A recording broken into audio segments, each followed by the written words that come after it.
कार्यक्रम के पुण्यार्चक हैं स्वर्गीय श्री माणिक चंद जी बज एवं धर्मपत्नी श्रीमती मोहिनी देवी कुचामन सिटी अहमदाबाद की स्मृति में पुत्र एवं पुत्र वधू श्री पारस जैन बज, श्रीमती कुसुम जैन बज, श्री प्रतीक जैन, श्रीमती श्वेता जैन, श्री पराग जैन, श्रीमती मेघा जैन, पौत्री सनाया, पौत्र आरफ, कयान, रिद्दान अहमदाबाद एवं स्वर्गीय सेठ श्री नेमी चंद जी एवं स्वर्गीय श्रीमती बसंत देवी जी पांड्या कुचामन सिटी अहमदाबाद की स्मृति में पुत्र एवं पुत्र वधू श्री दिलीप, श्रीमती सरिता पांड्या, पौत्र एवं पौत्र वधू सनी पांड्या, प्रतिभा पांड्या, पौत्री दिया एवं अनायशा पांड्या, प्रतिष्ठान दिया Infralock limited, Anaysha solutions private limited, Ahmedabad, Gujarat.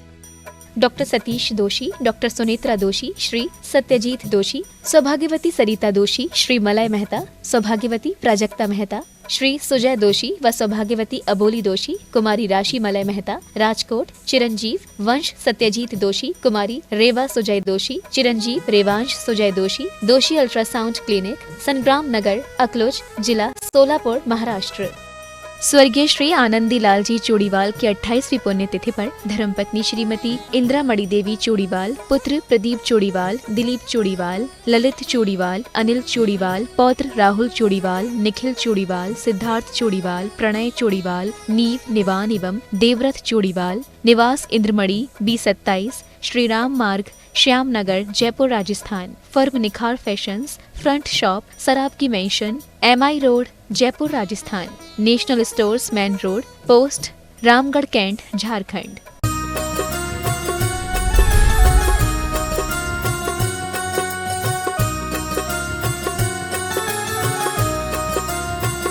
की जय जय जय।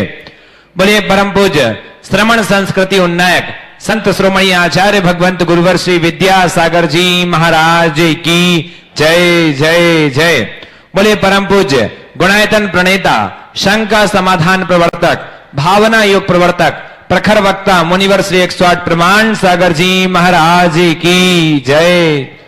बोलिए परम पूज्य मुनिवर श्री 108 अरह सागर जी महाराज की जय जय जय। सत्य और संस्कृति का सजा ये भव्य वितान, कदम मिलाकर बढ़ चले धर्म और विज्ञान। बंधो, शाश्वत तीर्थराज सम्मेद शिखर की इस पावन तलहटी पर विश्व का एक ऐसा अनूठा कीर्तिमान स्थापित होने जा रहा है जिसके माध्यम से निश्चित ही युगांतकारी जन शासन प्रभावना होगी और न जाने कितने लोगों के भविष्य का निर्माता बनेगा गुणायतन और न जाने कितने लोगों के सम्यक्त को कारण बनने वाला है गुणायतन। बंधुओं, पूज्य गुरुदेव मुनिवर श्री प्रमाण सागर जी महाराज की अद्भुत परिकल्पना, हमारा संकल्प है कि शीघ्र अतिशीघ्र पूर्ण हो ताकि ये पूरा विश्व इस गुणायतन का साक्षी बन सके और अपने आप को धन्य कर सके। बंधु, यदि आज तक आप गुणायतन से नहीं जुड़े हैं तो आज ही जुड़िए और अपने जीवन का सर्वश्रेष्ठ लगा करके साथ ही सह पुण्य का अर्जन कीजिए। और साथ ही बंधुओं, जो आप चैनल में नंबर देख रहे हैं उनमें आप फोन करके अवगत हो सकते हैं, अवगत करा आप जान सकते हैं गुणायतन से जुड़ी हुई निर्माणकारी योजनाएं। और साथ ही पूज्य गुरुदेव के मुखारविंद से प्रतिदिन शानदार संपन्न होती है गुणायतन परिसर में। यदि आप चाहते हैं आपके वैवाहिक वर्षगांठ जन्म दिवस के अवसर पर शानधारा संपन्न हो तो आप हमें नाम प्रेषित कर सकते हैं। आइए बंधु, अब इस कड़ी से हम आपको जोड़ते हैं, आगे चलते हैं। जिन श्रावक श्रेष्ठियों ने आज सौभाग्य प्राप्त किया है गुणायतन से जुड़कर के अपने आप को गौरवशाली क्षण से जोड़ा है, उनका मैं नाम उच्चार कर रहा हूं। सूत्रधार सदस्य के रूप में सिवनी से श्रीमती सूरज देवी जैन, श्री संजय दास जैन, सारिका जैन, सा परिवार का जोरदार करतल ध्वनि से स्वागत बंदर अभिनंदन कीजिए। कैलिफोर्निया से सुलोचना जैन, धर्मपत्नी स्वर्गीय प्रकाश सिंह जैन, श्री राजीव जैन, सा परिवार। निर्माण निधि सदस्य के रूप में जिन्होंने जुड़ने का सौभाग्य प्राप्त किया है, ऐसे पुणे से 21,000 रुपए की राशि जिन्होंने प्रदान की है भूपाल दंतु चिंचवाड़े, सौभाग्यवती विजया भूपाल चिंचवाड़े, सा परिवार। ढाना सागर से इंजीनियर कुमारी मोनिका जैन, मनोज जैन, श्रीमती विनीता जैन, सा परिवार। झांसी से श्री रवि जैन, श्रीमती संध्या जैन, सा परिवार। ललितपुर से श्री प्रदीप कुमार जैन, श्रीमती राजुल जैन, सा परिवार। मेरठ से श्रीमती सविता जैन, धर्मपत्नी अनिल कुमार जैन, सा परिवार। और कोलकाता से श्री राजकुमार नाहटा, पूनम चंद नाहटा, कोलकाता। जोरदार तालियों से इनका स्वागत बंदन अभिनंदन कीजिए। जिन्होंने निर्माण दान में अपना सहयोग प्रदान किया है 51,000 रुपए की राशि से गुड़गांव से श्रीमती रेखा जैन जी के जन्मदिवस के उपलक्ष्य में धर्मपत्नी श्री सुनील जी, सुहानी जी, सुकृति जी जैन, सा परिवार। 40,000 रुपए की राशि अलवर से गुप्त रूप में प्राप्त हुई है और साथ ही 11,000 रुपए की राशि से जिन्होंने सहयोग प्रदान किया है श्रीमती निर्मला बेन सुभाष चंद्र साहब बड़ौदा से एक बार जोरदार करतल ध्वनि से स्वागत वंदन अभिनंदन कीजिए। और बंधुओं, एक विशेष बात मैं आपको कहना जा रहा हूं आज कि पूज्य मुनिवर के माध्यम से हम सबको, हमको ही नहीं पूरे विश्व के लिए एक अनमोल निधि के रूप में प्राप्त हुआ है। वो क्या है? वो है भावना योग। भावना योग जो मात्र हमारे मन को नहीं, मन और तन को स्वस्थ करने का एक अभूतपूर्व प्रयोग गुरुदेव के माध्यम से किया गया, जिसका रिजल्ट पूरे देश से नहीं विश्व से प्राप्त हो रहे हैं। आप देखते हैं शंका समाधान के माध्यम से लोग अपने एक्सपीरियंस शेयर करते हैं। तो आइए हम आपको मौका देते हैं, जिन जिन लोगों ने जो भावना योग नहीं करते वो भी अवगत हों और जाने क्या है भावना योग। मैं निवेदन करूंगा जो लोग भावना योग कर रहे हैं, जिन्होंने भावना योग से लाभ प्राप्त किया है, जिनके जीवन में बदलाव आया है, तन स्वस्थ हुआ है, मन स्वस्थ हुआ है, उनसे निवेदन करूंगा कि आप जो जिनवाणी चैनल, पारस चैनल के माध्यम से नंबर देख रहे हैं, इन नंबरों में आप अपना एक्सपीरियंस भेजें, क्योंकि आने वाले समय में एक पुस्तिका पूज्य गुरुदेव के माध्यम से तैयार होने वाली है भावना योग पर। उसमें आपका एक्सपीरियंस, आपका शेयर होगा, उसमें आपको स्थान दिया जाएगा। तो आपसे निवेदन है जो लोग भावना योग से जुड़े हुए, जिन्होंने भावना योग किया है, वो अपने एक्सपीरियंस जो पारस चैनल, जिनवाणी चैनल के माध्यम से जो नीचे आप नंबर देख रहे हैं, इन नंबरों में आप व्हाट्सएप करें, अपना एक्सपीरियंस लिख करके अपना नाम, अपना पता और साथ ही अपना एक्सपीरियंस आप शेयर करें। जो लोग यहां उपस्थित उनसे भी कहूंगा, यदि आप भावना योग करते हैं, आपने अपने जीवन में परिवर्तन लाया है, तो आप भी अपने ऑफिस में जाकर के अपना एक्सपीरियंस हमें लिखा सकते हैं। आइए अब चलते बिना किसी विलंब के आगे के शंका समाधान के विशेष सत्र के संचालन के लिए बड़े आदर के साथ बुलाना चाहूंगा आदरणीय पंडित सुदर्शन जी पिंडराई। शंका समाधान का सत्र प्रारंभ हो, उसके बीच हमारे बीच श्रीमती सारिका जी, संजय दास जी जैन शिवनी, जो सूत्रधार गुणायतन के हैं, आज मैं उनको गुरुदेव के चरणों में वंदना करने के आमंत्रित करता हूं। आए, अभिनंदन करें, आशीर्वाद प्राप्त करें। और श्रीमती लता जी गंगवाल, मंत्री गुणायतन, उनसे निवेदन की उनका सम्मान करें और गुणायतन की गौरव को संवर्धित करें। लता जी गंगवाल आए, उनका सम्मान करें। हमारे बीच में श्रीमान विजय कुमार जी शोगानी साहब विजयवाड़ा से ट्रस्टी गुणायतन उपस्थित हैं। अच्छा, विजय कुमार जी शोगानी साहब विजयवाड़ा से हमारे बीच उपस्थित हैं। वे आए, गुरुदेव की अभिवंदना करें, आशीर्वाद प्राप्त करें। और इनके सम्मान के लिए श्रीमान एन रंजन साहब, कोषाध्यक्ष गुणायतन, उनको आमंत्रित करें। वे आए, उनका सम्मान करके गुणायतन के गौरव को संबोधित करें। श्रीमान एन रंजन साहब, श्रीमान विजय कुमार जी जैन शोगानी विजयवाड़ा, इनके सम्मान करेंगे।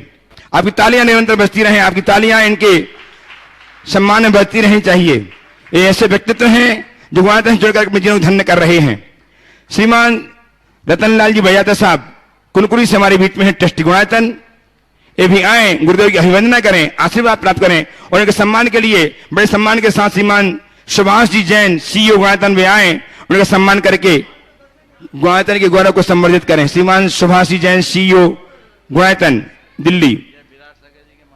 विराट सगा जी के मामा जी, आप तालियां बजाइए। विराट सगा जी के मामा जी हैं श्रीमान विजय कुमार जी सोगानी साहब विजयवाड़ा आंध्र प्रदेश से। बहुत बहुत साधुवाद, इन्होंने आज गुरुदेव का आशीर्वाद प्राप्त किया।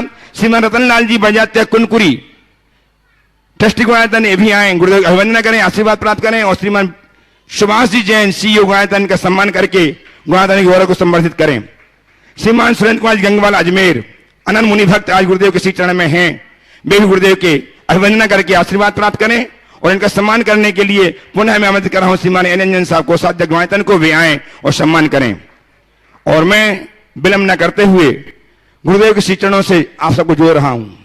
इस श्री चरण आचार्य भगवान विद्यासागर जी महाराज के परम प्रभाव शिष्य के रूप में जगत विख्यात हैं, जिनके माध्यम से प्रमाणिक निर्माणी चैनल, पास चैनल एवं प्रमाणिक ऐप के माध्यम से पूरी दुनिया अपनी शंकाओं के समाधान प्राप्त करके अपने जीवन को नई दिशा, नई राह दे पा रही है। आज हम प्रत्यक्षतः गुरुदेव के श्रीमुख से अपनी शंकाओं के समाधान प्राप्त करके अपने जीवन को धन्य करेंगे। हम धन्यता को प्राप्त करें, उसके पूर्व में चाहता हूं कि गुरुदेव का बरदस्त हम पर आच्छादित हो। अतः मेरे साथ उच्चारें, नमोस्तु महर्षि, नमोस्तु महर्षि, नमोस्तु महर्षि। महर्षि, आज के इस कार्यक्रम को मैं प्रमाणिक संघ, विद्या संघ, विद्या प्रमाण संघ के बहुत सक्रिय कार्यकर्ता श्रीमान नीरज जी जैन, दीपक जी जैन, जो करोलबाग दिल्ली से हैं, वे इस कार्यक्रम का प्रारंभ शुभारंभ करेंगे अपने प्रश्न के माध्यम से। इनके बाद मैं कुछ ऑनलाइन प्रश्नों के माध्यम से इस कार्यक्रम को गति दूंगा। गुणायतन के ट्रस्टी श्रीमान नीरज जी, दीपक जी, करोलबाग दिल्ली सम्मान करें, तालियां बजाकर इनका ये आज, और इनके माध्यम से विद्या प्रमाण संघ के सदस्य जो भोजनशाला चल रही है, लगातार विद्या प्रमाण संघ दिल्ली के माध्यम से यहां चल रही है, जिसका हम स्वाद ले रहे हैं। मेरे परिवार का और श्री विद्या प्रमाणित संघ के सभी सदस्यों का गुरुदेव के चरणों में सादर नमन, शत वंदन। गुरुदेव, बहुत साल पहले आपने एक परिकल्पना की, बहुत सुंदर परिकल्पना की, और उसको अति सुंदर रंग रूप और उसको अति सुंदर आकर्षित रंग रूप में ढाला। गुरुदेव, आपने इस विश्व को ऐसी अनुपम, अद्भुत, अद्वितीय, अतुल्य, अमूल्य धरोहर आप देने जा रहे हैं, जिसका ये संपूर्ण जगत आपका सदैव ऋणी रहेगा। गुरुदेव, in other way I will like to say you have created a miracle of 21st century. अगर हम इसको 8वां अजूबा कहें तो कोई आश्चर्य वाली बात नहीं होगी। गुरुदेव, वैसे तो आप गुणों का भंडार है, लेकिन आपके 3 गुणों से मैं बहुत ज्यादा प्रभावित हुआ हूं, और आज के युवा भी इन 3 गुणों को सुनेंगे तो वो भी अवश्य प्रभावित हुए होंगे। पहला जिस गुण से आपका प्रभावित हुआ हूं वो है सुपरफाइन मैनेजमेंट, परफेक्ट मैनेजमेंट, जो आपने अपनी परिकल्पना को इतना सुंदर विस्तार दिया है। गुरुदेव, वो एक सुपरफाइन परफेक्ट मैनेजमेंट के अंतर्गत आता है। दूसरा, जो आपकी प्रवचन शैली है, आपके प्रवचन शैली में आज की युवाओं का मन पकड़ा है। वो मम क्या है कि आज की युवा जो है एकदम सक्सेसफुल होना चाहता है, फेलियर उनको नहीं चाहिए, उनको फेल शब्द से नफरत है, वो एकदम फेलियर होते ही डिप्रेशन में आ जाते हैं। आपके प्रवचनों की शैली में पॉजिटिविटी, पॉजिटिव एटीट्यूड, सकारात्मकता, ऑप्टिमिज्म, इसके अलावा 80% यही होता है, और ये आज के युवाओं के डिप्रेशन को ओवरकम करने के लिए बहुत जरूरी है। तीसरा, गुरुदेव, आपने शंका समाधान किया। बहुत वर्ष पहले हम शंका समाधान ये समझते थे कि अगर हमें कोई शंका हो तो हम जाके गुरुवर के कमरे में जाएं और चुपचाप अपनी शंका पूछ के आ जाएं, लेकिन आपने एक शंका समाधान को नया स्वरूप दिया, वो पूरी दुनिया ने देखा, और इसमें एक क्वालिटी गुरुवर आपकी सामने उभर के आई। आपने गूगल को भी फेल कर दिया। जैसे ही कोई यहाँ पे प्रश्न पूछता है उससे पहले आपका उत्तर तैयार रहता है। गूगल एक बार के में अटक सकता है, लेकिन आप कभी, हमने देखा 7 सालों में आप कभी नहीं अटके। तो ये आपकी क्वालिटी, ये जो है बहुत ही हमें प्रभावित करती है। गुरुदेव, मैं विद्या प्रमाणित संघ की तरफ से यही, वीर प्रभु से यही कामना करता हूं गुरुदेव, आप सब जयवंत रहें, दीर्घायु हो, स्वस्थ रहें, और आपकी निरंतर स्वास्थ्य में और तपस्या में वृद्धि हो। गुरुदेव, आपका हमेशा स्नेहशील आशीर्वाद, वात्सल्य हम सब पे सदैव बना रहे। गुरुदेव, इस संदर्भ में मेरा प्रश्न ये है कि जैसे हमने विद्या प्रमाणित संघ गठित किया था, उसके लिए हमने कुछ उद्देश्य किए थे। अब आप हमें ये मार्गदर्शन करें कि हम इसका भव्य रूप कैसे दे सकते हैं और युवाओं को हम इसके साथ में कैसे जोड़ें। बहुत बहुत गुणगान कर लिया आपने। चलो, मौका मिलता है तो फिर लोग छोड़ते भी नहीं। मैंने ओम नहीं बोला, इसलिए नहीं बोला कि मंगलाचरण में ही ओम बोलना। फिर भी इन्होंने जो उद्गार व्यक्त किए, मैं समझता हूं ये इनके हृदय के उद्गार। मैं विद्या प्रमाणिक संघ के सभी सदस्यों को आशीर्वाद देता हूं। दिल्ली जैसे महानगर में रहते हुए भी पिछले लगभग 15-16 वर्षों से इस संघ के सभी सदस्य निरंतर जुट के काम कर रहे हैं, और आज इन्होंने ये रूप धारण किया है। वे आगे भी ऐसा काम करते रहे। युवाओं के अंदर इस तरह का उत्साह एक बड़ा सकारात्मक संकेत है। विद्या प्रमाणिक संघ के सदस्यों के संदर्भ में मैं ये कहूँगा कि ये केवल सामाजिक कार्यकर्ता ही नहीं, ये सब धार्मिक लोग हैं, उसको भी अपनाए हुए, और उसी भावना से प्रेरित होकर के इन लोगों ने खुद आगे होकर ये भावना रखी थी कि महाराज जी, आपके प्रवास में चातुर्मास में भोजन व्यवस्था हम लोग अपनी ओर से करना चाहते हैं। यद्यपि अन्य लोगों का भी भाव था, पर मैंने कहा तुम युवाओं को इसके लिए पहला आशीर्वाद, और जैसी आशीर्वाद दिया इन लोगों ने अगला निवेदन भी रख दिया कि महाराज ये तो हम करेंगे, पंचकल्याणक में भी हम करना चाहते हैं। बहुत अच्छी भावना है। मैं पूरे विद्या प्रमाणिक संघ के सदस्यों को आशीर्वाद देता हूँ और एक ही बात कहता हूँ, समाज के रचनात्मक विकास और गुणात्मक परिवर्तन के लिए जितना अच्छा किया जा सके जरूर करो।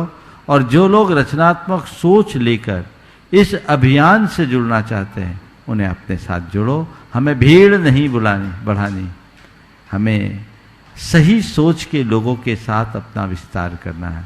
अपने आप सब ठीक हो जाएगा। श्रीमान संजय धाकड़ा चेन्नई ट्रस्टी आयतन आज यहाँ उपस्थित हों, गुरुदेव की अभिवंदना करने के लिए आए और मंचासीन हों। और महाराज श्री ऑनलाइन प्रश्नों के माध्यम से इसे मैं इस कार्यक्रम को गति दे रहा हूं। श्रीमान निखिल कुमार जैन गुलाबपुरा भीलवाड़ा आपके चरणों में बारंबार नमस्कार करते हुए जानना चाहते हैं कि गुरुदेव विज्ञान ने काफी खोज की है और नए नए आविष्कार किए हैं, पर इन आविष्कारों का गलत उपयोग हो रहा है, तो क्या उसमें आविष्कार करने वाले के दोष है या कोई और? कृपया बताएं। देखिए, जिसने दिया सलाई बनाई वो आपके घर में चिराग जलाने के लिए बनाई कि आग लगाने के लिए?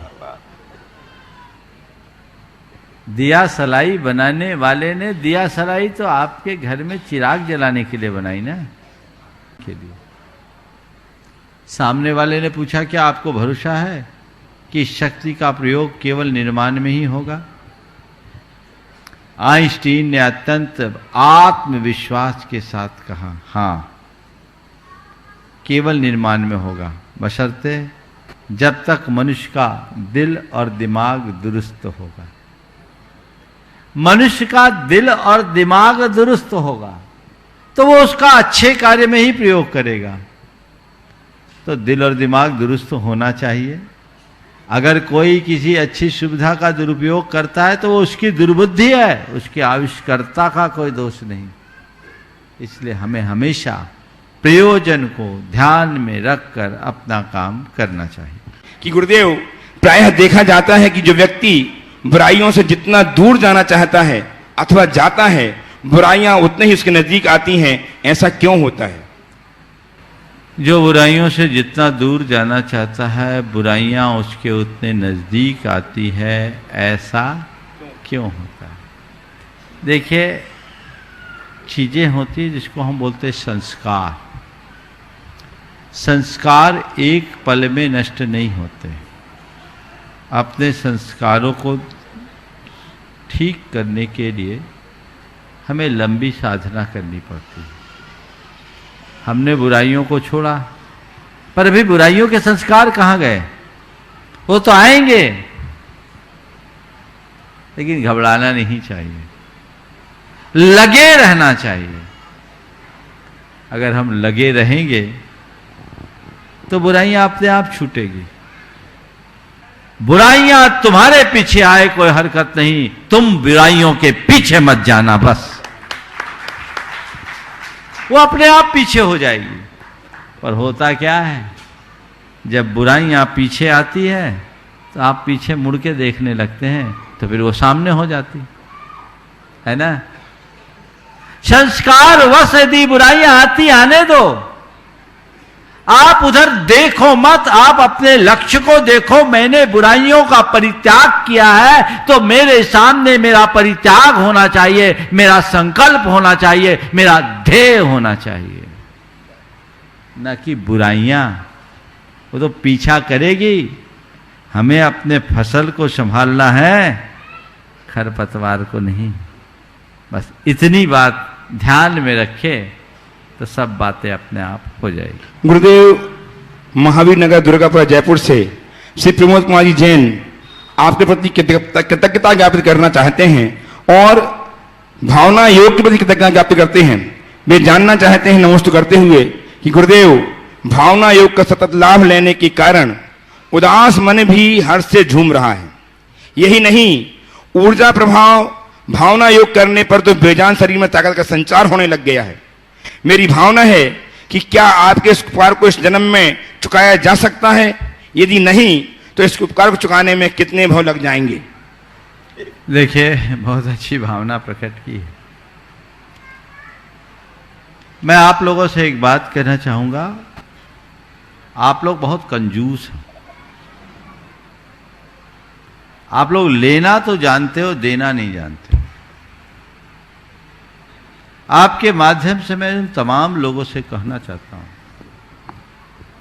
जिन्होंने भावना योग के बदौलत अपने तन मन में परिवर्तन घटित किया है,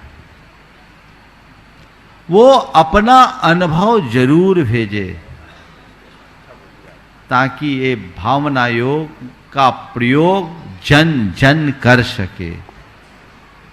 आपने कहा कि ऋण कैसे चुकाएंगे? ऋण चुकाने की कोई जरूरत नहीं है, आपको तो इसे फैलाने भर की देर है। हर व्यक्ति का कर्तव्य होता है कि यदि मुझे लाभ मिला तो ये लाभ हर किसी को मिले, जो अभी तक इससे परिचित नहीं उनको भी इसका लाभ मिले। तो यह आपको प्रयास करना होगा, एक जागरूकता का वातावरण बनाना होगा।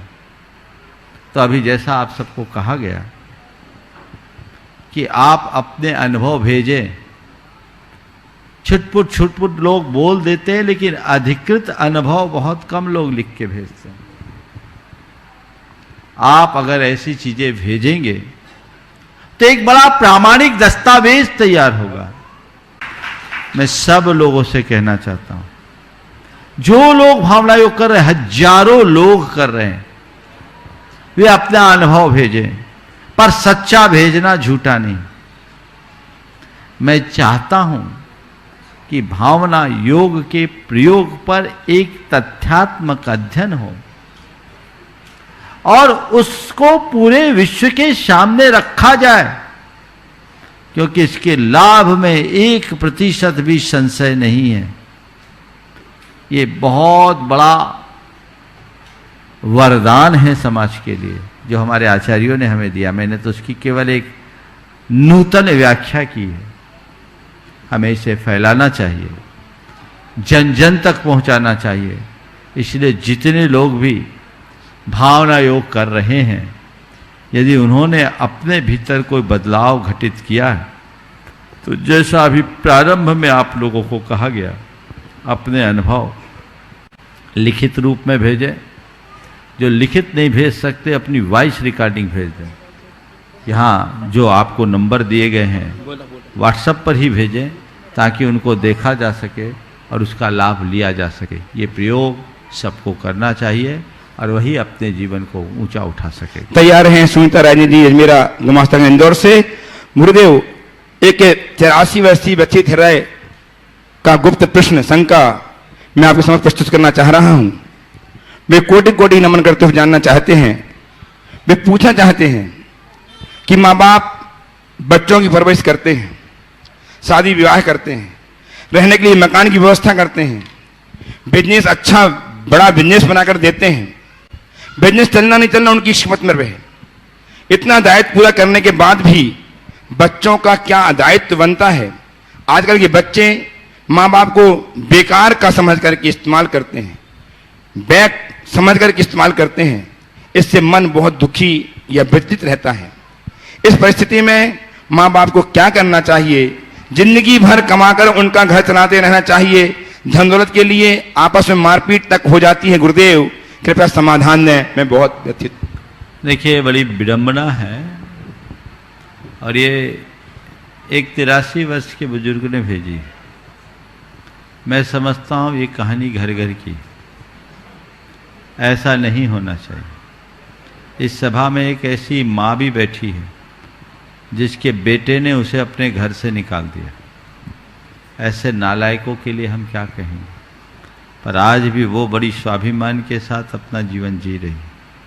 उनके जज्बे को लोगों को प्रणाम करना चाहिए। मैं प्रकट नहीं कर रहा हूं, नहीं तो वो परेशानी में आ जाएगी, दुनिया लाइव में देखेगी। लेकिन ऐसे लोग हैं। मैं कहूंगा ऐसी संतानों को संतान कहने की जगह पेट का कीड़ा कहना ज्यादा अच्छा है। ये सब नालायक लोग हैं। वो कुपुत्र नहीं कुपुत्र है, जिन्होंने हमें जन्म दिया, जीवन दिया, संस्कार दिया, हमारे लिए सब कुछ समर्पित किया। उनके साथ इस तरह का दुर्व्यवहार घोर नीचता है। हमारी संस्कृति में तो ये कहा गया है कि यदि तुम पर किसी ने छोटा सा भी उपकार किया तो पूरे जीवन उसके प्रति कृतज्ञ रहो। लेकिन यहाँ तो जिनने हमें जन्म दिया, जीवन दिया, संस्कार दिया, हमारे शरीर का एक एक बूंद खून जिनकी कृपा के प्रसाद से, लोग उनको ही ठेंगा दिखाते हैं। इससे बड़ी स्वार्थपरता का विकृत उदाहरण और दूसरा नहीं होगा। ये बहुत ही अच्छी बात नहीं है और ऐसे संतानों को ये ध्यान रखना चाहिए, कल तुम्हें भी बूढ़ा होना होगा, तुम्हारी भी दशा वही होगी। ध्यान रखना, आज तुम अपने माँ बाप की उपेक्षा करते हो तो कल तुम्हारे बच्चे तुम्हें नहीं छोड़ोगे, वो भी तुम्हारी उपेक्षा करेंगे। एक माँ को बेटे ने वृद्धाश्रम में भेज दिया और 3,000 रुपया महीना देने लगा। 1 साल पूरे हुए, मां ने बेटे को आश्रम में बुलाया, बोला बेटा आ। जब बेटा आया तो पूरे 36,000 रुपये निकाल करके बेटे के आगे दे दिया। बोला बेटे इन रुपयों को रख ले। नहीं माँ मैंने तो तुझे दिया है, रुपए तेरे, तू रख। नहीं मुझे नहीं चाहिए। तो क्यों? बोले नहीं मुझे नहीं चाहिए बेटा, मैं यहाँ आश्रम में जब से आई हूँ बड़ी खुश हूँ।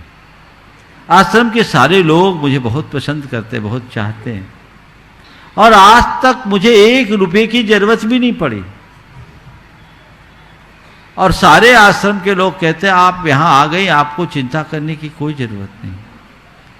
तो मुझे लगा बेटा तुझे रुपयों की बहुत जरूरत होगी, ये रुपए तुझे दे दूं। मां मुझे रुपए की जरूरत नहीं बेटा, मैं अभी के लिए नहीं दे रही। मैं ये सोचती हूं कि मैंने तो तुझे अच्छे संस्कार दिए, उसका सुफल ये है कि तू वृद्धाश्रम में भेजने के बाद भी मुझे 3,000 रुपये दिया, लेकिन तू बड़ा व्यस्त रहता है अपने व्यापार में ही, तेरे पास समय नहीं और तू अपने बच्चों को संस्कार नहीं दिया। तो मुझे लगता है कि जब तू बूढ़ा होगा, तेरे बच्चे वृद्धाश्रम में तुझे भेजेंगे तो ये रुपये भी तुझे नहीं मिलेंगे, तो तू ये ले ले, तेरे काम में आएंगे। बेटे की आंखें खुल गई, वो अंदर से हिल गया। बस मैं इतना ही समझता हूं, कहना चाहूंगा कि लोग इस हकीकत को समझे, जैसा बर्ताव तुम करोगे उससे बुरे बर्ताव को सहने के लिए तैयार होना होगा। इसलिए ऐसा कभी मत करो। कहते हैं इस धरती के समस्त रचकन और समुद्र के सारे जलकण को एकत्रित कर लिया जाए तो भी माँ बाप के उपकारों को पूरा नहीं किया जा सकता। माँ बाप के उपकारों से अगर थोड़ा ऋण होना है, ऋण से ऋण होना है, तो 4 उपाय बताए हैं हमारे शास्त्रों में। माता पिता को सदैव अपनी सेवा से प्रसन्न रखकर, अपनी उपलब्धियों का श्रेय उन्हें देकर, अपने आचरण और व्यवहार से उनका गौरव बढ़ाकर, और चौथा उनकी आध्यात्मिक उन्नति में सहायक बनकर। ये 4 उपाय हैं जिनके माध्यम से मां बाप के ऋण को कुछ अंशों में चुकाया जा सकता है। पहला क्या बोला? अपनी सेवा से उन्हें प्रसन्न रखो, अपनी उपलब्धियों का श्रेय उन्हें दो। ये आपके आशीर्वाद से मिला, कुछ भी बड़ी उपलब्धि हो, सबसे पहले मां बाप के पास जाओ, आशीर्वाद दो। आपके आशीर्वाद से मुझे मिला, मेरा क्या है, मैं ही आपका हूं, इसलिए मुझे जो मिला सब आपका है। ऐसा करो कि तुम्हारे मां बाप का गौरव बढ़े और उनकी आध्यात्मिक उन्नति में सहयोगी बनो। ये तो बच्चों के लिए बोला मैंने। अब जिनकी दुर्दशा हो रही है उनके लिए क्या करूं? तो पहले तो मैं उन लोगों से कहना चाहूंगा जो अभी उस दौर तक पहुंचे नहीं, अभी संभल जाओ।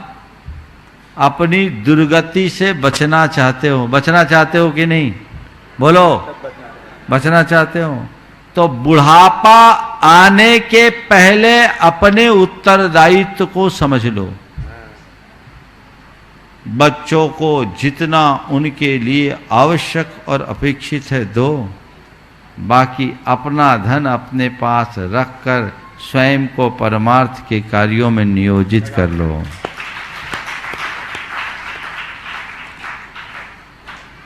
ऐसे लोगों के साथ इनके मोह में अपना समय बर्बाद करना, अपनी शक्ति लगाना, अपनी संसाधन को खपाना महामूर्खता है।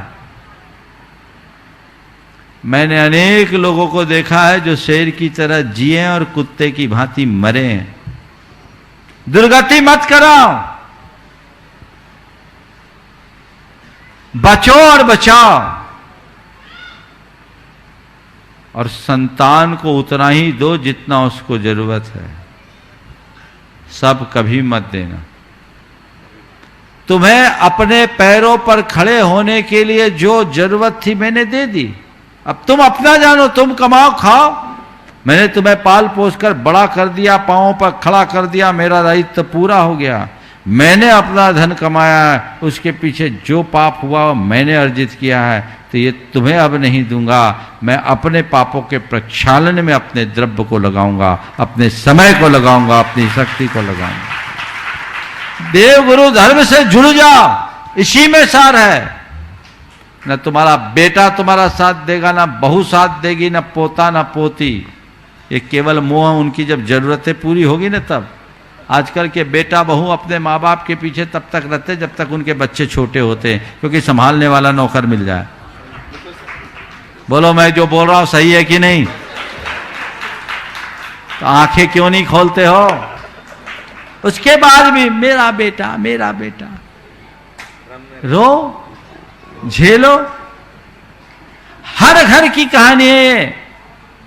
मैं ये नहीं कहता कि उनसे द्वेष रखो, मैं केवल ये कहता हूं मोह में मत पड़ो, अपेक्षा मुक्त जीवन जियो। मेरे संपर्क में एक सज्जन है, बड़े धनपति हैं। उन्होंने अपने बेटों से क्या कहा, देखो क्या सोच होनी चाहिए। बोला, बेटा मेरे पास जो धन है ये मेरा नहीं है, क्योंकि ये शरीर ही मेरा नहीं है, मेरे माँ बाप का दिया हुआ है। मेरे माँ बाप ने मुझे पढ़ा लिखा करके लायक बनाया, और मैं उनकी ही द्वारा दी गई पूंजी से यहां तक पहुंचा हूं, इसलिए मेरा नहीं है, उनका दिया हुआ है।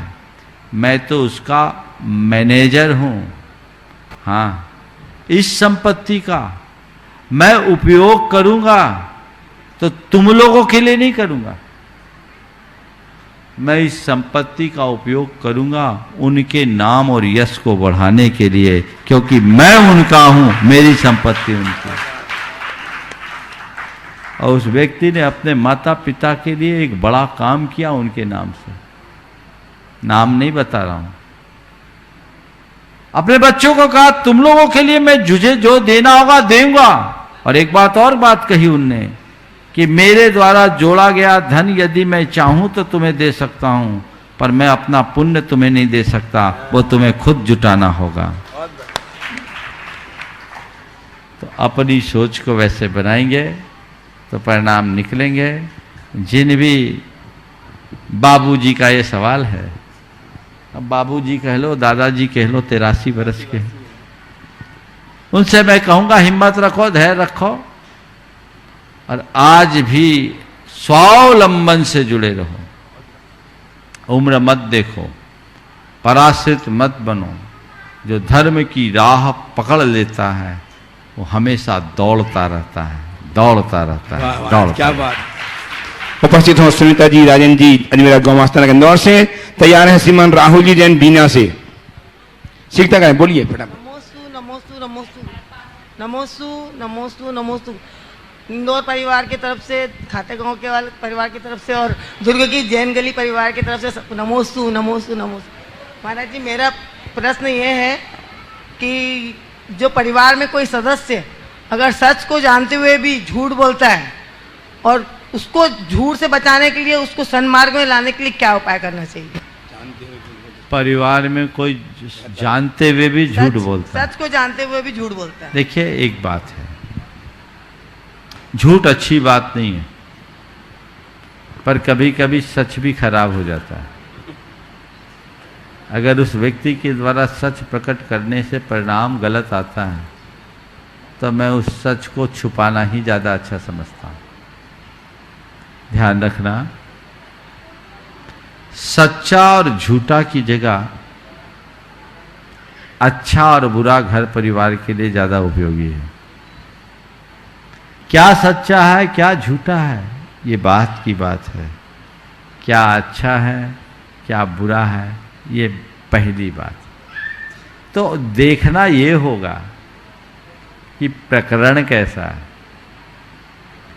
उसका झूठ परिवार को विपत्ति में ला रहा है या उसका झूठ परिवार को विपत्ति से बचा रहा है, सब कुछ उस पर निर्भर करता है, उसी अनुरूप का। नमोस्तु नमोस्तु। अगला श्रीमती श्री राहुल जी बीना से, और तैयार हैं श्रीमती श्रुति जैन पिंडरई से। नमोस्तु नमोस्तु नमोस्तु। महाराज जी, बीना की समस्त जैन समाज की तरफ से कोटि कोटि बार नमोस्तु। महाराज जी, मेरा शंका ये है कि कोई व्यक्ति यदि बुरे काम ना करे, अच्छे काम करे, फिर भी अच्छे काम करते समय दूषित विचार हो तो क्या करना चाहिए? बुरे काम ना अच्छे काम करे और विपरीत फल मिले? नहीं, दूषित विचार हो तो दुष्प्रचार हो, दूषित विचार हो, खुद के विचार दूषित हो। हाँ, विचार दूषित हो जाए, काम लेकिन अच्छे ही करे वो। देखो भाई, अच्छे काम करने पर भी यदि विचार दूषित होते हैं तो अपने विचारों को सुधारने की कोशिश करना चाहिए, पर कम से कम अच्छा काम किया इसका फक्र मनाना चाहिए। अभ्यास करो, अपने दूषित विचारों की निंदा करो, आलोचना करो, उनकी पुनरावृत्ति न करने का संकल्प करो तो बच सकते हो। उपस्थित हों श्रीमती श्रुति जैन पिंडरई से, तैयार हैं श्रीमती सारिका जी संजय दास जी जैन सिवनी, सूत्रधार गुणायतन। नमोस्तु महाराज जी, पिंडरई समाज की तरफ से भी नमोस्तु। महाराज, श्री गहन दुखों के क्षणों में निकलने वाले आंसू में क्या, गहन दुख के क्षणों में निकलने वाले आंसू में क्या विशेषता होती है कि वे दुख को तो कम करते ही और मन को भी हल्का कर देते हैं? गहन दुखों के क्षणों में निकलने वाले आंसू में क्या विशेषता होती है कि दुख को भी कम करते हैं और मन को भी हल्का करते। आप तो गृहिणी हो, चौंके का अनुभव तो होगा ही। जी महाराज। जब दूध में उफान आता है तो कब आता है? जब उबाल आता है, जब दूध तप जाता है तब उफान आता है। और उफान शांत कब होता है? जब, बोलो तो, जब आंच धीमी कर देते हैं तो। हाँ, आंच धीमी कर देते हैं तो फिर सही एक्सपीरियंस नहीं है, इसका मतलब गड़बड़ है। बोलो, दूध का उफान कैसे शांत होता है? पानी, हाँ, पानी का किंचा मारते हैं तब। सही तो यही है ना? हाँ महाराज जी, गैस बंद कर देते हैं तो भी फिर एकदम से नहीं होता, पानी के छींटे देते हैं, हाँ, उससे तुरंत हो जाता है। तो बस मन का उफान भीतर के छींटे से शांत हो जाता है और वो पानी की धारा आंखों से बह जाती है। ऐसा समझ। नमोस्तु महाराज। श्रीमती सारिका जी संजय दास जी जैन सिवनी से, तैयार हैं आकांक्षा मृदुल जी जैन पार्श्वनाथ धाम भोपाल। हे गुरुवर, नमोस्तु नमोस्तु नमोस्तु। हमारे परिवार की ओर से और पनागर परिवार की ओर से भी आपको नमोस्तु नमोस्तु।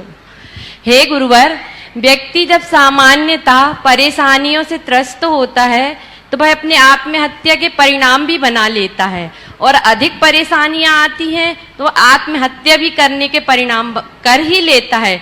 लेकिन उसके व्रत संयम लेने के परिणाम इतनी जल्दी क्यों नहीं बनते हैं? और वह इतना सोचता है कि हमें लगता है उसका अंत समय भी आ जाए, और सोचते सोचते वह व्रतों को ग्रहण नहीं कर पाता है। तो क्या व्रत ग्रहण करना आत्महत्या से कठिन है क्या? देखिए, बात बहुत ही गंभीर उठाई है आपने। मनुष्य की एक दुर्बलता है, वो नकारात्मक दिशा में बहुत जल्दी चला जाता है और सकारात्मक दिशा में लाने के लिए बहुत प्रयत्न करना पड़ता है। स्वाभाविक तौर पर व्यक्ति उल्टी प्रतिक्रियाएं करता है। व्रत संयम सकारात्मक दिशा में आगे बढ़ना है और ये बड़ा सहज नहीं। अनुभव की दृष्टि से देखो तो पानी को ऊपर पहुंचाने के लिए क्या करना पड़ता है? पानी को ऊपर पहुंचाना हो चौथे पांचवें मंजिल में तो क्या करना होता है? पंप के द्वारा ऊपर मोटर लगानी पड़ती है। तो मोटर लगाते हैं तब पानी ऊपर चढ़ता है, और नीचे लाने के लिए क्या करना पड़ता है? नल खोल दो तो नीचे केवल ढोलना पड़ता है, ढोलते ही पानी नीचे आ जाता है। यही मन की परिणति है, वो नकारात्मक दिशा में बहुत सहजता से आता है। उसे सकारात्मक दिशा में आगे बढ़ाने के लिए बहुत प्रयत्न करने की जरूरत होती है। आत्महत्या एक नकारात्मक प्रतिक्रिया है और व्रत संयम जीवन का एक सकारात्मक संकल्प है जो हर किसी के मन में नहीं आता। मैं एक ऐसे व्यक्ति को जानता हूं, हमने पुराणों में पढ़े महापुरुषों के जीवन चरित्र में, बाल सफेद हो गए, बैराग हो गया, दांत टूट के गिर गए, बैराग हो गया, थोड़ी सी नश्वरता का बोध हुआ, बैराग हो गया। मैं एक ऐसे व्यक्ति को जानता हूं जिसकी 45 वर्ष की उम्र में बहुत स्मार्ट व्यक्ति था, चेहरे में हल्की सी झुर्री जैसी आई। अरे क्या है, शरीर चला जाएगा, डिप्रेशन में आ गया। 45 साल की उम्र में डिप्रेशन में आ गया वो व्यक्ति। 3 साल तक वो ऐसी हालत में रहा। उसके पीछे उसका एक बेटा अपनी इंजीनियरिंग की पढ़ाई छोड़कर छाया की तरह रहा। बस मुझे मरना है, मुझे मरना है, मुझे मरना है, मुझे मरना है। उसके लिए लोग इतनी सजगता रखते थे कि उसको टॉयलेट में भी दरवाजा बंद नहीं करने देते थे। लेकिन एक दिन मौका पाकर सल्फास खाकर उसने आत्महत्या कर ही ली। मैंने सोचा कितना बड़ा दुर्भाग्य है। यदि यही सब देखकर उसके हृदय में वैराग का अंकुर फूटता तो आज जगत पूज्य बन गया होता। लेकिन ध्यान रखना, व्रत संयम लेना कोई साधारण काम नहीं है। अनेक जन्मों का पुण्य जब एक साल फलता है, एक साथ फलता है, तब कोई व्रत संयम अंगीकार कर पाता है। इसलिए उसको उस तरीके से देखा। उपस्थित हुआ आकांक्षा जी, मधु जी जैन पारधाम भोपाल से तैयार हैं। श्रीमान रविंद्र जी जैन एक्साइज इंस्पेक्टर बाकल मध्य प्रदेश। गुणायतन प्रणेता परम पूज मुनिषि प्रमाण सागर जी महाराज जी के चरणों में त्रैबार नमोस्तु नमोस्तु नमोस्तु। मेरे परिवार जन के ओर से भी महाराज जी नमोस्तु नमोस्तु नमोस्तु। महाराज जी, वो लोग भी आपके दर्शन को आना चाहते थे, उनको दर्शन हो, इसके लिए आप आशीर्वाद दीजिए। महाराज जी, मेरी ये शंका है कि जब हम दान देते हैं तो पात्र की योग्यता का कैसे निर्धारण करें? क्या हम इस योग्य हैं कि हम पात्र की योग्यता का निर्धारण कर सकते हैं? देखिए, बात बिल्कुल सही है। पात्र का विचार करना चाहिए, पर खुद की पात्रता को भी ध्यान में रखना चाहिए। हमें इतना देखना चाहिए कि हम दान क्यों दे रहे हैं, फिर आएगा किसे दे रहे हैं। हमारा दान का उद्देश्य अपने मोक्ष मार्गों को प्रशस्त करना है, तो हमें देखना चाहिए कि जिसके लिए हम दान दे रहे हैं वो उसके लायक है कि नहीं।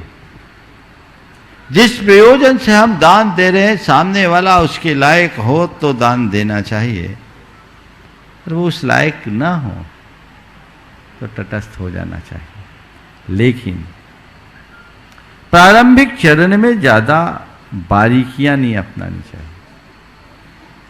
छोटी मोटी बातें तुरंत कर देना चाहिए। लेकिन जब कोई बड़ा काम करना हो तो पूर्वा पर विचार करके करना चाहिए। नमोस्तु महाराज। आइए श्रीमान रविंद्र जैन, एक्साइज इंस्पेक्टर बाकल मध्य प्रदेश, तैयार हैं अभिषेक जी जैन बहादुरपुर। महाराज जी नमोस्तु। बाकल में समस्त परिवार और गांव की ओर से आपको सादर नमोस्तु। अच्छा महाराज जी, अभी मेरा बहुत 1 महीने से करीब मैं ट्रांसफ़र में लगा हूं नरसिंहपुर से जबलपुर, और काफ़ी समय आया कि अब होने वाला, लेकिन आज आपके दर्शन किया और जैसे ही बाहर निकला और आदेश मेरे को प्राप्त हो गया। आपका आशीर्वाद बना रहे महाराज जी। महाराज जी मेरी शंका ये है, एक मैंने कोटेशन सुना है कि संयुक्त रहना तो ताले के समान रहना सीखें, जो अपना ताला टूट भी जाए लेकिन चाबी नहीं बदलता। तो हम संयुक्त परिवार में अपने पूरे सामूहिक परिवार और देवशास्त्र गुरु के साथ कैसे ऐसे ताले के समान बने कि कभी चाबी ना बदल पाए। नमोस्तु महाराज। बहुत सुंदर भाव प्रकट किया है। सबसे पहले तो रविंद्र भाई के लिए और इनके परिवार के लिए आप हृदय से स्वागत करें, क्योंकि पूरी बात सुनो, क्योंकि ये परिवार 5 भाइयों का, 5 भाई है ना? 5 भाइयों का परिवार है। पिता के अभाव में भी माँ के नेतृत्व में आज भी एकजुटता के साथ रह रहा है। ऐसा संयुक्त परिवार आज के समय में कम मिलता है। ये जुड़ा रहे।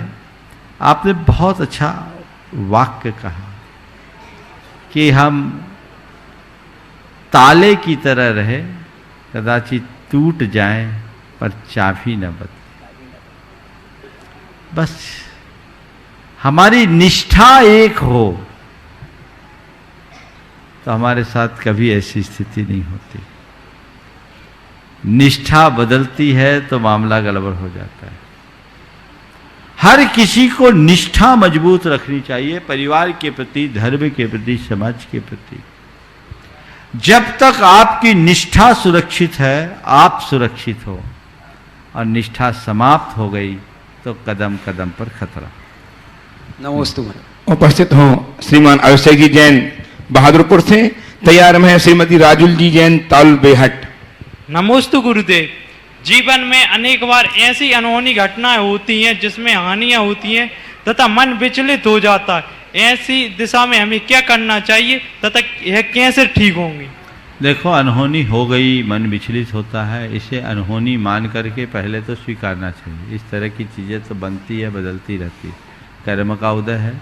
जो घट गया उसे भूलो, अब कैसे निपटे ये सोचो। एक बात हमेशा समझना कि रात के बाद तो दिन ही होगा, विनाश के बाद विकास होता है। घबराओ नहीं, हिम्मत रखो।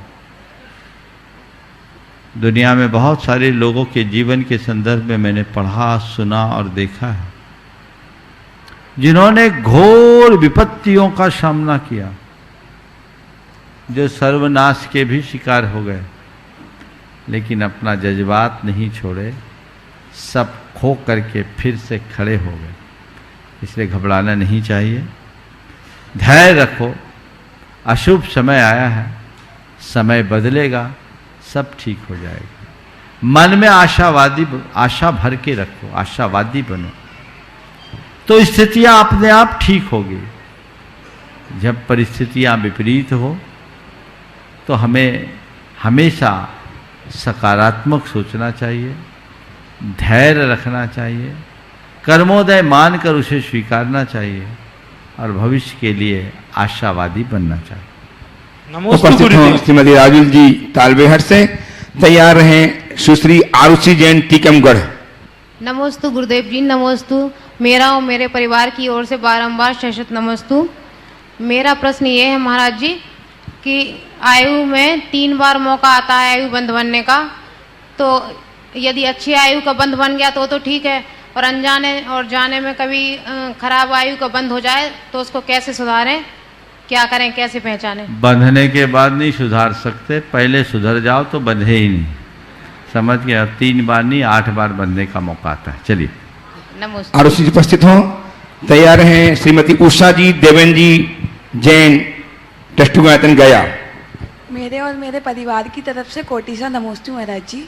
महाराज जी, हम लोगों से बहुत सारी गलतियां हो जाती हैं तो हमें प्रायश्चित लेना पड़ता है, तो वो प्रायश्चित किससे लिया जाए? क्या हम खुद भी ले सकते हैं क्या प्रायश्चित?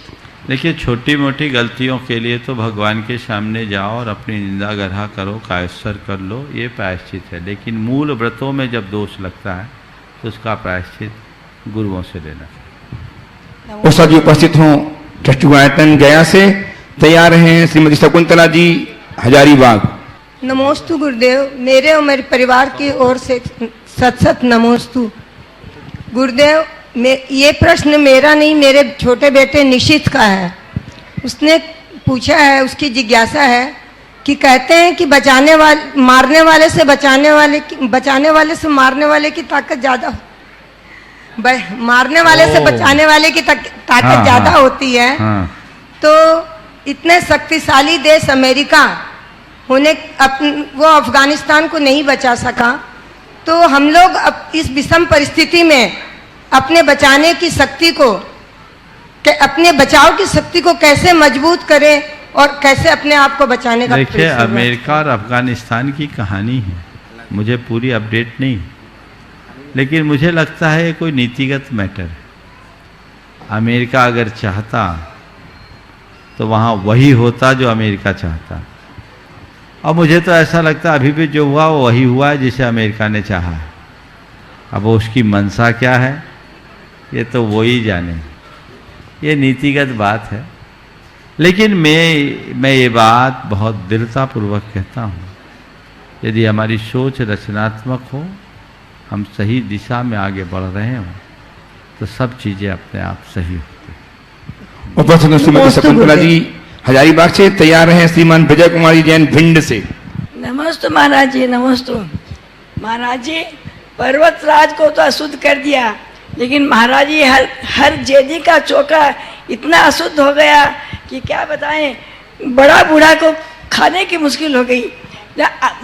फीजा तीजा क्या क्या बनता है आजकल, त्यागी बर्ती छोड़िए, घर का बड़ा आदमी रोटी खाना मुश्किल हो गया। क्या ऐसा जेने का चोका हो गया आजकल, चोका की शुद्धि सादे खत्म हो गई। ओम, आपका नंबर ऐसे मौके में आया, इसको होल्ड करो फिर बताऊंगा, आगे चलो। विजय श्रीमान विजय कुमार जैन भिंड से उपस्थित हों।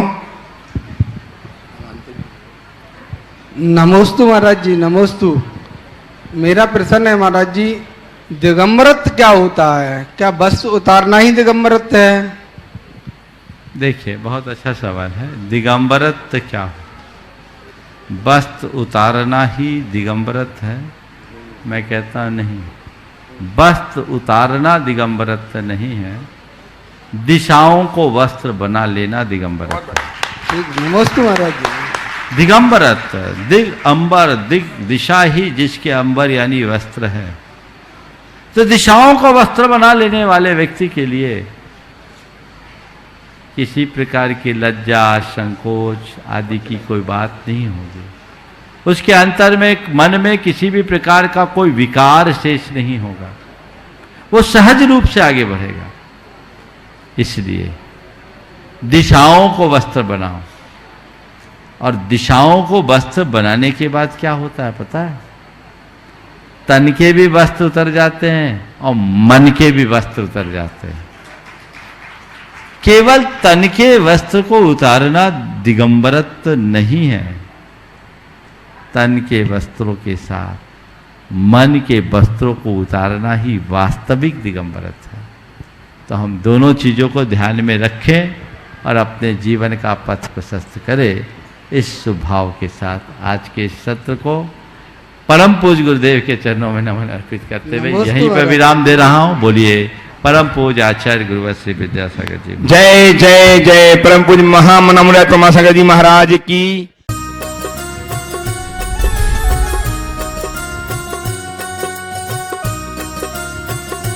इस कार्यक्रम के पुण्यार्चक थे स्वर्गीय श्री माणिक चंद जी बज एवं धर्मपत्नी श्रीमती मोहिनी देवी कुचामन सिटी अहमदाबाद की स्मृति में पुत्र एवं पुत्र वधू श्री पारस जैन बज, श्रीमती कुसुम जैन बज, श्री प्रतीक जैन, श्रीमती श्वेता जैन, श्री पराग जैन, श्रीमती मेघा जैन, पौत्री सनाया, पौत्र आरव, कयान, रिद्दान अहमदाबाद एवं स्वर्गीय सेठ श्री नीमी चंद जी एवं स्वर्गीय श्रीमती बसंत देवी जी पांड्या कुचामन सिटी अहमदाबाद की स्मृति में पुत्र एवं पुत्र वधू श्री दिलीप, श्रीमती सरिता पांड्या, पांड्या, पौत्र एवं पौत्र वधू सनी पांड्या, प्रतिभा पांड्या, पौत्री दिया एवं अनायशा पांड्या, प्रतिष्ठान दिया Infralock limited, Anaysha solutions private limited, Ahmedabad, Gujarat.